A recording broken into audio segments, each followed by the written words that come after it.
2024-25ನೇ ಸಾಲಿನ ಗಾಂಧಿ ಗ್ರಾಮೀಣ ಪ್ರಶಸ್ತಿ ಆಯ್ಕೆಯಲ್ಲಿ ತಾರತಮ್ಯ ಆಗಿದೆ ಅಂತ ಆರೋಪಿಸಿ ಬೀದರ್ ತಾಲೂಕಿನ ಮರಕಲ ಗ್ರಾಮ ಪಂಚಾಯಿತಿ ಸದಸ್ಯರು ಧರಣಿ ಸತ್ಯಾಗ್ರಹಕ್ಕೆ ಮುಂದಾಗಿದ್ದಾರೆ. ಮರಕಲ ಗ್ರಾಮ ಪಂಚಾಯಿತಿಗೆ ಪ್ರಶಸ್ತಿ ನೀಡದೆ ತಾರತಮ್ಯ ಮಾಡಲಾಗಿದೆ ಅಂತ ಜಿಲ್ಲಾ ಪಂಚಾಯಿತಿ ಅಧಿಕಾರಿಗಳ ವಿರುದ್ಧ ಆಕ್ರೋಶವನ್ನ ಹೊರಹಾಕಿದ್ದಾರೆ.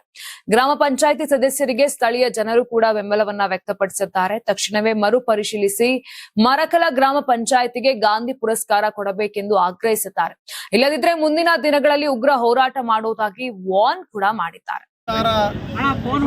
ಸರ್ಕಾರ ನಿರ್ದಿಷ್ಟ ಮಾಡಿದಂತಹ ಮಾನದಂಡಗಳ ಪ್ರಕಾರ ಏನು ಮರಕಲ ಗ್ರಾಮ ಪಂಚಾಯತಿಗೆ 152 ಅಂಕ ಬಂದಿದೆ ಹಾಗೂ ಬರೂರಿಗೆ 142, ಮನ್ನಳ್ಳಿಗೆ 143 ಬಂದಿದೆ ಅಂತ ನಮಗೆ ಬಂದಿರೋ ಮಾಹಿತಿ ಪ್ರಕಾರ ಇಲ್ಲೇನಪ್ಪ ಅಂದರೆ ಮಾನ್ಯ CA ಸಾಹೇಬರು ಈ ಗಾಂಧಿಗ್ರಾಮ ಪುರಸ್ಕಾರ ಕೊಡೋದ್ರ ತುಂಬ ತಾರತಮ್ಯ ಮಾಡಿ ಒಂಥರ ತೇಜೋವಧೆ ಮಾಡಬೇಕಂತ ನಿರ್ಣಯ ಮಾಡಿದ್ದಾರೆ.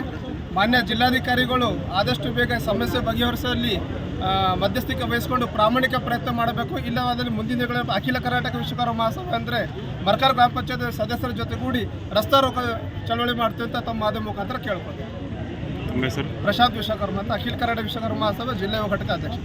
ನೀವು ಸಣ್ಣ ಆಗ್ಬೇಕಲ್ವಾ? ಅದು ಒಂದು ಉತ್ತಮ ಆಹಾರದಿಂದ ಸಣ್ಣ ಆಗ್ಬೇಕಲ್ವಾ? ಪ್ರತಿದಿನ ನಮ್ಮ ಜೀನಿ ಸ್ಲಿಮ್ ನ ಯೂಸ್ ಮಾಡಿ ಯಾವುದೇ ಸೈಡ್ ಎಫೆಕ್ಟ್ ಇಲ್ದಂಗೆ ನೀವು ಸಣ್ಣ ಆಗ್ತೀರಾ.